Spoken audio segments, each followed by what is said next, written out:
আসসালামু আলাইকুম এভরিওয়ান, কেমন আছো সবাই? আশা করি খুবই ভালো আছো। আমি আবার অনেক দিন পর চলে আসলাম আমার আরেকটি ব্লগ ভিডিও নিয়ে।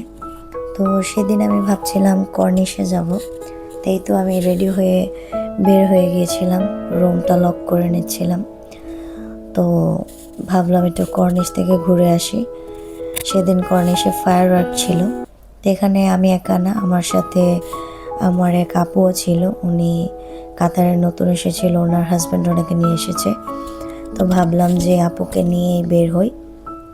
এখানে আমি আপুকে বলছিলাম যে চলেন আজকে কর্নিশে ফায়ার ওয়ার্ক হবে, আমরা ঘুরে আসি। আমি আমার হাজব্যান্ডকে ফোন দিয়ে তার পারমিশন নিয়ে বের হয়ে গিয়েছিলাম। তো আমরা লিফটে উঠে গিয়েছিলাম, এখানে আমরা নিচে নেমে এসেছি। তাই তো হাঁটতে হাঁটতে আমরা বাইরের দিকে চলে আসি। আর আমার হাজব্যান্ড খুবই ভয় পাচ্ছিল, কারণ আমি লাইফের ফার্স্ট একা তাকে ছেড়ে বের হয়েছি। আমার সাথে যে আপুটা ছিল সে খুবই ভালো, খুবই ফ্রেন্ডলি। তো সেও ভয় পাচ্ছিল, সে আমাকে বারবারই জিজ্ঞেস করছিল তুমি কি চিনো সব কিছু। তো বললাম যে হ্যাঁ অবশ্যই চিনি। তাই তো আমরা হাঁটতে হাঁটতে মেট্রোর দিকে চলে এসেছিলাম। মেট্রোর ভিতরে এখন ঢুকে যাব। তো আজকে ফায়ার ওয়ার্ক বলে কথা শুনেছিলাম, ফায়ার ওয়ার্ক হবে কর্নিশে, তো সেই জন্যই মূলত যাচ্ছিলাম। তো আপুকেও সাথে নিয়ে যাচ্ছিলাম। তাই তো আমরা লিফটে উঠে গিয়েছিলাম। আমি লিফটে উঠে একটু ভিডিও করে নিচ্ছিলাম আপুর সাথে, আর দুজনে মিলে একটু মজা করছিলাম। তাই তো লিফট থেকে নেমে আমি সোজা মেট্রো ট্রেনের দিকে চলে যাচ্ছিলাম। আপুর মেট্রো কার্ডের ভেতরে টাকা ছিল না, তো আমি ওনাকে টাকা কার্ডে পে করে দিচ্ছিলাম। তো মেট্রো কার্ডে টাকা না থাকলে তো আর যাওয়া যাবে না। তো এই তো আমি ওনার মেট্রো কার্ডের টাকা পে করে দিয়েছিলাম। তারপর এখান থেকে আমরা মুশিয়ারাবে চলে যাব। আমি এখানে বরাবরের মতো আমার কার্ডটা পাঞ্চ করে নিলাম।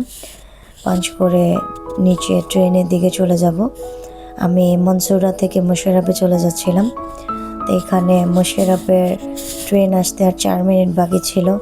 আমি আপুকে সব কিছু দেখিয়ে দিচ্ছিলাম, চেনানোর ট্রাই করছিলাম, কারণ সে কাতারের নতুন। তাই তো দেখতে দেখতে আমাদের ট্রেন চলে আসে। মেট্রো ট্রেনে উঠে আমরা মেট্রোতে বসে পড়ি। এখানে আপুকে বললাম যে একটু তাকান, ভিডিও করি। তাই তো মেট্রো থেকে নেমে আমরা আরেকটা ট্রেনে করে কর্নিশে যাব। আমি আসলে বুঝতে পারিনি, আমি অন্য জায়গায় চলে এসেছিলাম, ভুল হয়ে গিয়েছিল। তারপর আমি আর আপু আবার নিচে চলে আসি। আসার পর আমরা এখান থেকে কর্নিশে যাব। আপু এখানে একটু ভিডিও করছিল। তাই তো আমরা যে ট্রেন দিয়ে কর্নিশে যাব সেই ট্রেনে এখানে চলে আসি। তো অপেক্ষা করছিলাম ট্রেনের জন্য। আপুকে এখানে আমি অনেক বুঝাচ্ছিলাম, আপু অনেক ভয় পাচ্ছিল যে তুমি যেতে পারবে তো। আমি বললাম যে কোনো ভয়ের কারণ নেই, ইনশাল্লাহ পারবো।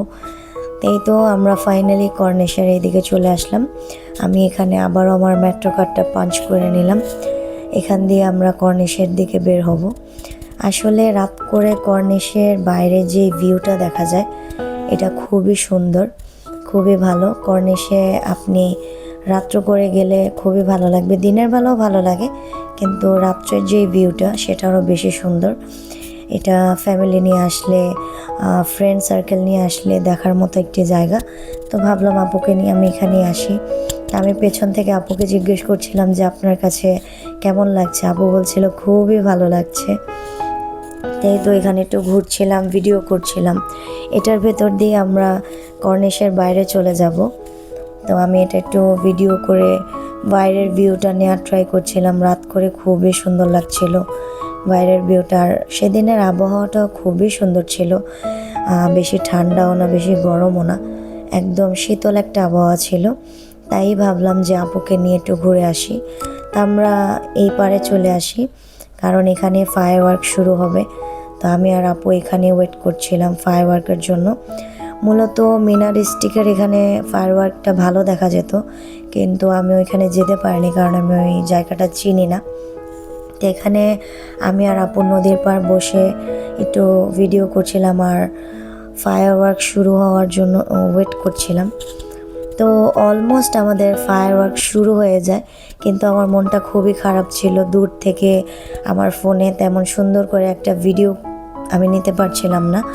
আপুও ভিডিও করছিল, আমি যতটুকু পেরেছি ভিডিও করার ট্রাই করেছি।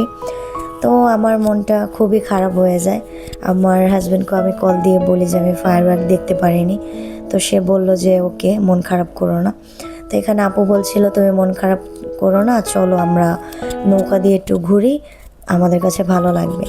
তো যেমন কথা তেমন কাজ, আমি এখানে আপুকে নিয়ে নৌকায় উঠে পড়লাম। নৌকায় উঠে আমি এখানে একটু ভিডিও করে নিচ্ছিলাম।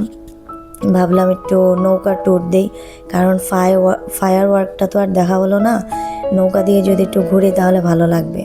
তো আমার হাজব্যান্ডকে আমি কল দিয়েছিলাম, আমার হাজব্যান্ড আমাকে বলল যে তোমরা কর্নিশে ওয়েট করো, আমি অফিস থেকে যাওয়ার সময় তোমাকে ওইখান থেকে নিয়ে যাব।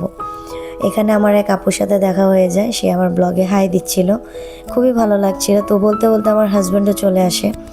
আমরা এই নৌকাতে করে সুককিপ কর্নিশের ওই পারে চলে গিয়েছিলাম।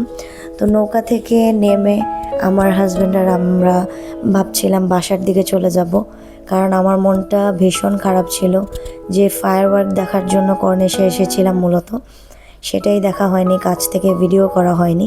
তো এখানে দেখলাম একটা অনুষ্ঠান, তাই আমি আমার হাজব্যান্ডকে বললাম যে চলো ভিতরে দেখি কি অনুষ্ঠান। তো ওই তো আমি আর আমার হাজব্যান্ড ভিতরে এসে দেখি এখানে কাতারের মধ্যে নানা দেশের যত বাইক রাইডার আছে তাদের নিয়ে এখানে একটা অনুষ্ঠান হচ্ছিল। ফার্স্ট, দ্বিতীয়, তৃতীয় এরকম একটা, মানে সবাইকে পুরস্কার দিচ্ছিল। আমার হাজব্যান্ডও একজন বাইক লাভার, তো সে দেখছিল এখানে খুব মনোযোগ দিয়ে। আমি এখানে তাকে একটু ভিডিও করছিলাম, তা আমি তাকে বলছিলাম আমাকে একটু ভিডিও করে দাও। খুবই ভালো লাগছিল যে আপু, আমি, আমার হাজব্যান্ড। তো এখানে যে আবহাওয়াটা ছিল তার জন্য আরও বেশি ভালো লাগছিল। এখানে যে ফার্স্ট হয়েছে তাকে এখানে যে মেন পুরস্কারটা সেটা হাতে দেওয়া হচ্ছিল। তো এখানে একটা জিনিস আমার কাছে খুবই খারাপ লেগেছিল, সব দেশের পতাকা ছিল কিন্তু বাংলাদেশের যেই মানে পতাকাটা সেটা এখানে ছিল না। আসলে বাংলাদেশকে মূলত কেন মানুষ পছন্দ করে না বা কোনো দেশেও ওরকমভাবে রাখা হয় না জানি না। বলে না একজনের জন্য 10 জনের বদনাম হয়, তো জিনিসটা ওই রকমই। তো এই তো আমরা বাসার দিকে চলে যাচ্ছিলাম। আমরা মূলত সুককিফে ছিলাম। সুককিফের এটা মুক্তা একটা জায়গা, এখানে অনেকেই আসে, বিশেষ করে যারা বিদেশ থেকে ট্যুর দিতে আসে তারা তো এখানে অবশ্যই ভিজিট করে। জিনিসটা দেখতে যেমন সুন্দর, সামনে থেকে আরও বেশি ভালো লাগছিল। ঝিনুক মুক্তার একটা কম্বিনেশন ছিল। তো এখানে আমি আমার হাজব্যান্ডকে বললাম একটু ভিডিও করে দাও। এই তো আজকের ভিডিওটি এই পর্যন্ত। সবাই ভালো থাকবেন, সুস্থ থাকবেন। আল্লাহ হাফিজ, আসসালামু আলাইকুম।